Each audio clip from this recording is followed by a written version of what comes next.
Le Nigeria, qui est le pays le plus peuplé d'Afrique, a dû longuement faire face à l'instabilité politique et religieuse.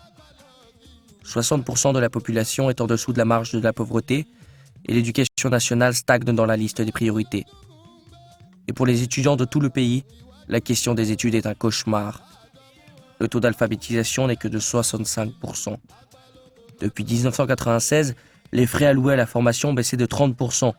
Seules les écoles privées, tout particulièrement les écoles catholiques, qui avaient fonctionné avec succès pendant des dizaines d'années, donnent un apport signifiant. L'Église fait ce que le gouvernement devrait faire parce que le gouvernement ne le fait pas. D'autre part, même si le gouvernement faisait quelque chose, nous croyons que l'Église a aussi un rôle à jouer dans le développement social du peuple.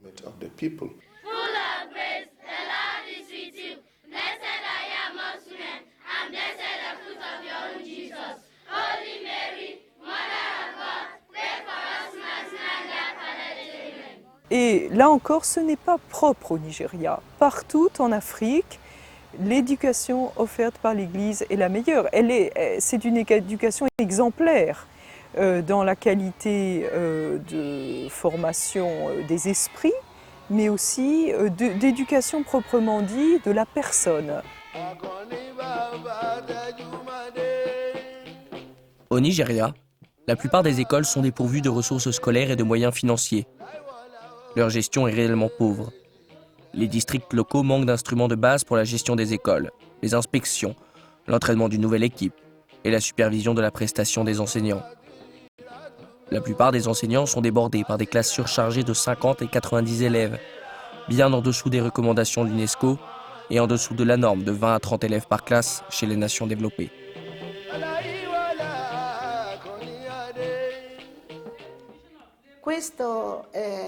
Dans nos écoles, nous ne voulons pas fatiguer les enfants en les confinant dans des classes, comme c'est souvent le cas en Afrique.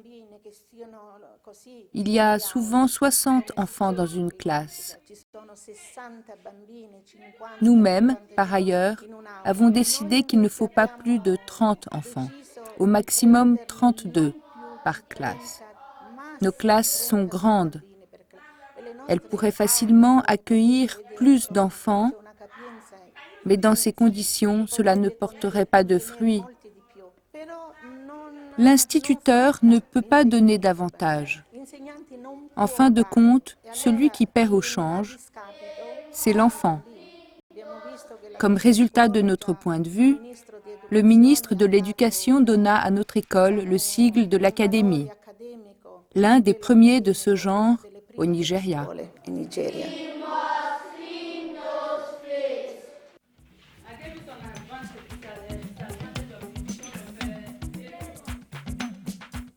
Bien que les institutions de l'éducation au Nigeria soient en général dans un extrême besoin, c'est le secteur de l'éducation primaire qui est le plus demandant des 3 tiers.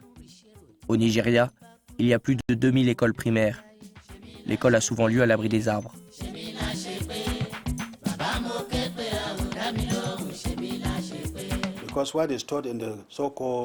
De retour chez eux, les enfants n'ont rien à écrire de ce qui a été enseigné dans les institutions gouvernementales où il n'y a pas de contenu, parce qu'il n'y a rien pour les encourager.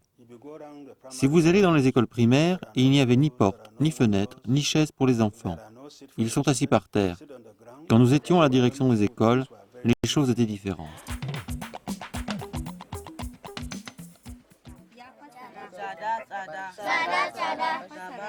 Malgré des conditions très pauvres et un manque de soutien de la part du gouvernement nigérian, l'Église catholique s'est toujours positivement distinguée, depuis l'époque des premières missions jusqu'à ce jour.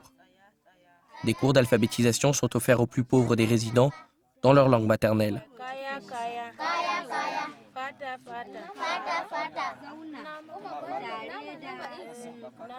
Voici la classe Ossa. Car ils ne parlent pas la langue véhiculaire, ils ont leur propre dialecte. Aussi, sans pouvoir utiliser tous ces dialectes, nous employons l'Ossa à leur place. Ce n'est que de l'alphabétisation, seulement de l'alphabétisation. À présent, il y a une classe d'alphabétisation. Les classes de catéchisme ont lieu les dimanches, mais tous les autres jours, c'est l'alphabétisation que l'on enseigne. Chacun veut apprendre à lire et à écrire. C'est comme pour dire que si vous dormez dans le noir, vous n'avez pas besoin qu'on vous dise que c'est l'aube. Maintenant, dans les villages, ils ont découvert que s'ils étaient analphabètes, ils avaient des lacunes. Aussi, où que vous alliez d'abord, s'ils acceptent de devenir chrétiens, la première question qu'ils vous poseront sera « Père, je voudrais apprendre à lire et à écrire. »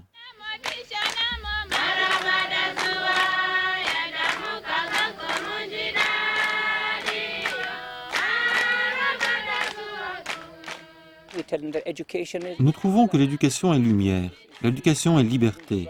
Durant la saison sèche, après le travail à la ferme, nous proposons des cours d'alphabétisation là où les gens veulent apprendre et où parfois des familles entières viennent, les maris et les femmes aussi, et nous les instruisons. L'alphabétisation du peuple nigérian n'est pas le premier pas dans l'éducation donnée par l'Église catholique. Il s'agissait d'abord de fixer par écrit les dialectes, afin que les gens prennent plaisir à les apprendre. L'évêque de Kontagora a toujours préconisé la communication en langue locale comme seule méthode effective d'éducation.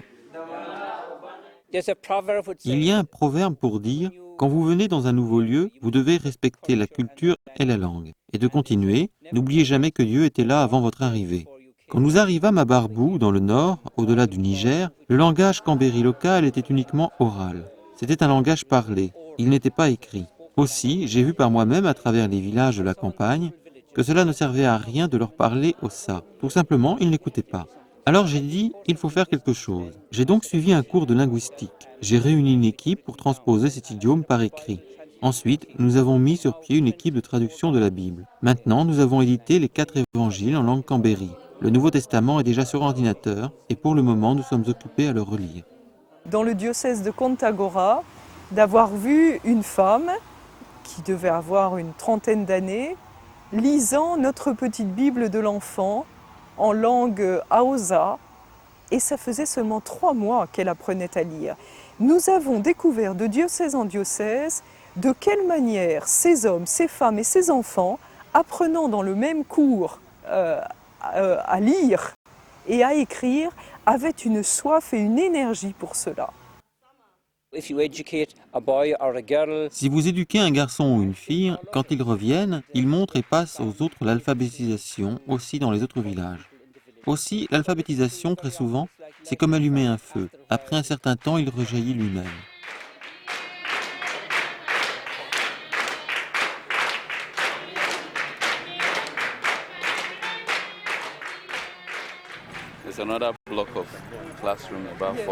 Et voici l'école.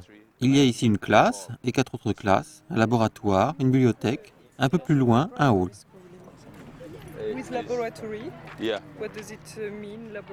Le financement de la construction des écoles est rare.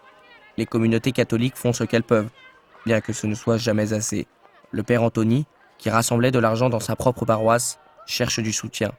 Aide à l'église en détresse à engager des fonds dans la réalisation de ce projet. Vers le milieu de cette année, nous devrions être capables de commencer à utiliser ce hall. Parce que, je pense, nous avons achevé la construction à 90%. Je dirais à 85%. Les derniers travaux sont à faire. Ils commenceront bientôt à l'utiliser.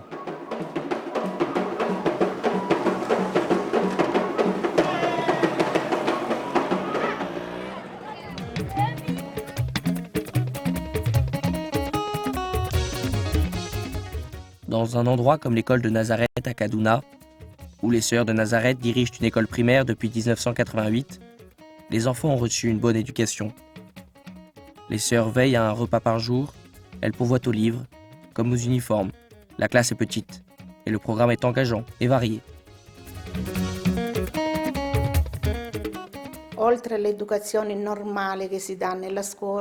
À part notre programme régulier, nous avons développé des cours d'ordinateur que les enfants suivent régulièrement dans la journée.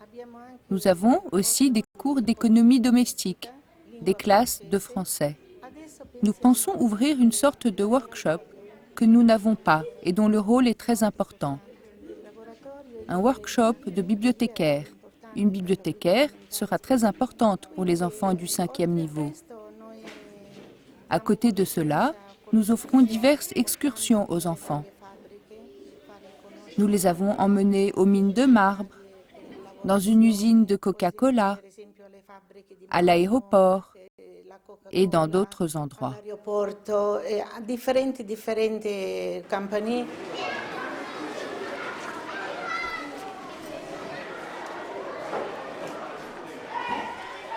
Malgré la tension religieuse entre les communautés islamiques et catholiques, des lieux comme l'école de Nazareth à Kaduna attirent les familles musulmanes.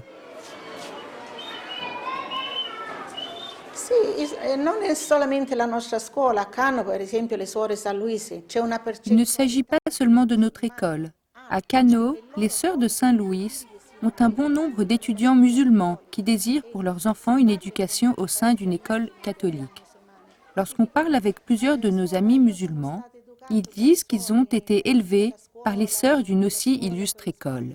Ils sont fiers d'avoir été éduqués et de ce que leurs enfants aient été éduqués dans une école catholique. Et encore, tout spécialement par des sœurs. Et nous pouvons dire que nous désirons l'unité même s'il y a des malentendus et des conflits entre les catholiques et les musulmans.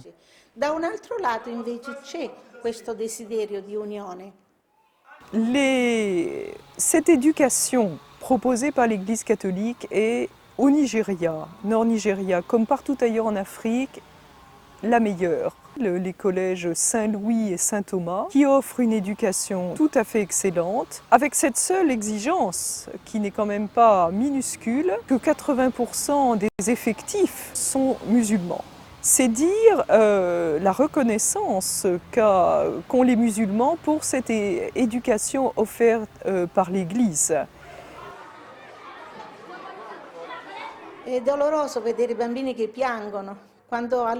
C'est triste de voir des enfants pleurer. Nous terminons l'année scolaire en juillet. Nous en faisons une grande fête. Tous les enfants font de grands efforts pour passer à l'école secondaire.